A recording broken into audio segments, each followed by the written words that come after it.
Toastmasters. Well, you know, it was funny, a strange coincidence, that one of our speakers talked about being lost and not finding his way, because there I was, up in Wisconsin's North Woods, where the only highway was a snowmobile trail.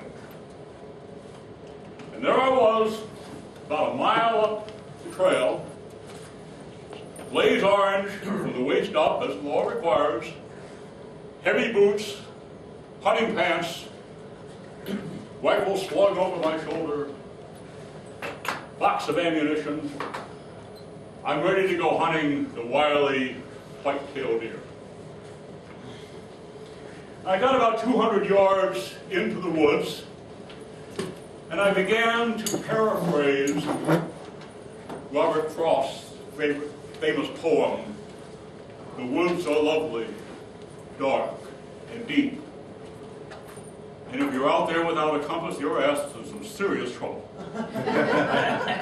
But fortunately I had one and it worked. And so I get about, maybe 3/4 of a mile back in the woods and brush the snow off the stump, and I sit myself down and I said, "Ben, here you are for the first time.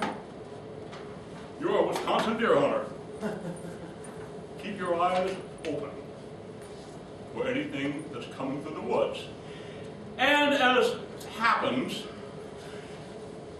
as you're sitting there in the silence, waiting for something to happen, and generally it doesn't, your mind starts to drift back. And I remembered when I was a kid, hearing about the good old days of deer hunting, and it was memorialized in a song by Tom Lehrer, who said, "I went out and shot the limit. All the game laws would allow two game wardens, 7 hunters, and a cow." Now, that sounds easy, but it isn't as easy as it sounds. Now, hunters, yeah, that's your easiest target. Now, back in the day, it was more difficult because they wore red in the Wisconsin deer woods, not the blaze orange now. I mean, today, I could see a hunter in a tree blind half a mile away because he was blaze orange, but back then, red didn't show up so well. So, a hunter was a more difficult target. And 7 of them, you're talking trophy.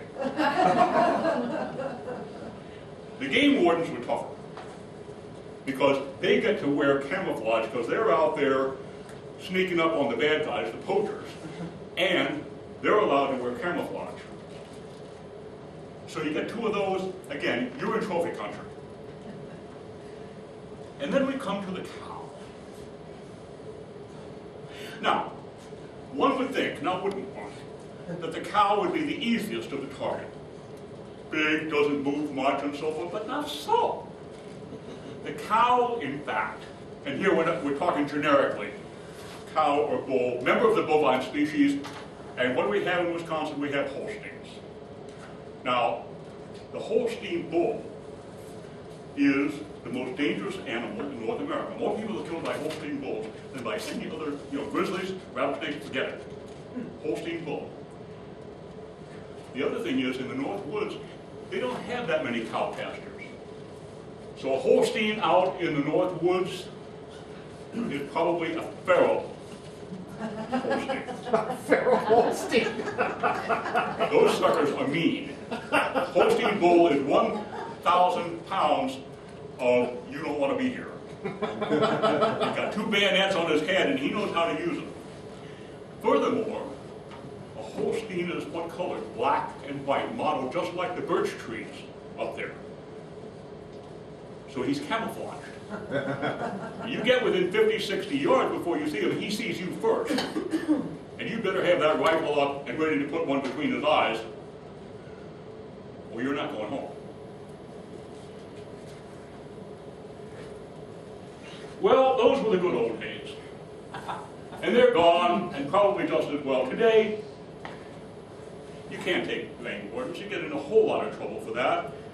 And I don't think a Holstein has been shot up in the North Woods for, at least 10 years. But hunters,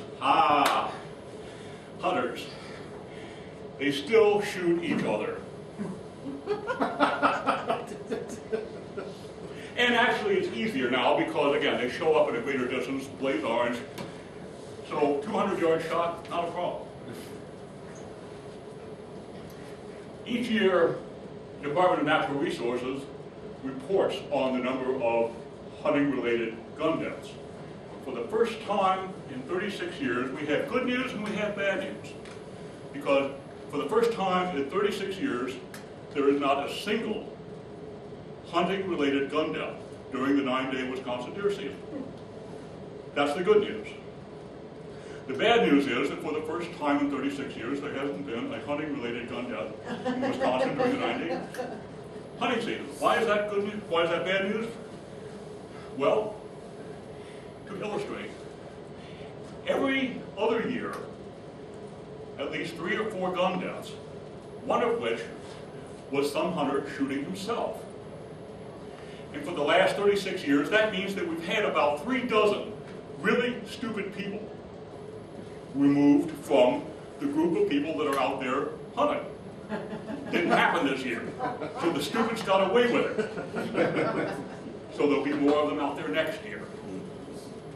Illustration, last year in Racine County, a hunter using the weapon that's required in the southern zone, 12-gauge shotgun loaded with a shotgun shell that has a single ball, and basically a musket. So he loads it. He loads it. Apparently doesn't check the safety on or off, maybe didn't matter. Ties a rope through the trigger guard. That's the metal thing that goes across so that you don't accidentally touch the trigger until you're ready to fire. He climbs up into the tree blind, hauls the gun up toward him, of course, muzzle up, facing him. Oh, no. The rope slips, gun hits the ground, discharges, and our hero goes to collect his Darwin Award reward. Now, normal people call that a tragedy. But I'm a hunter, and we call it thinning the herd. Thank you very much.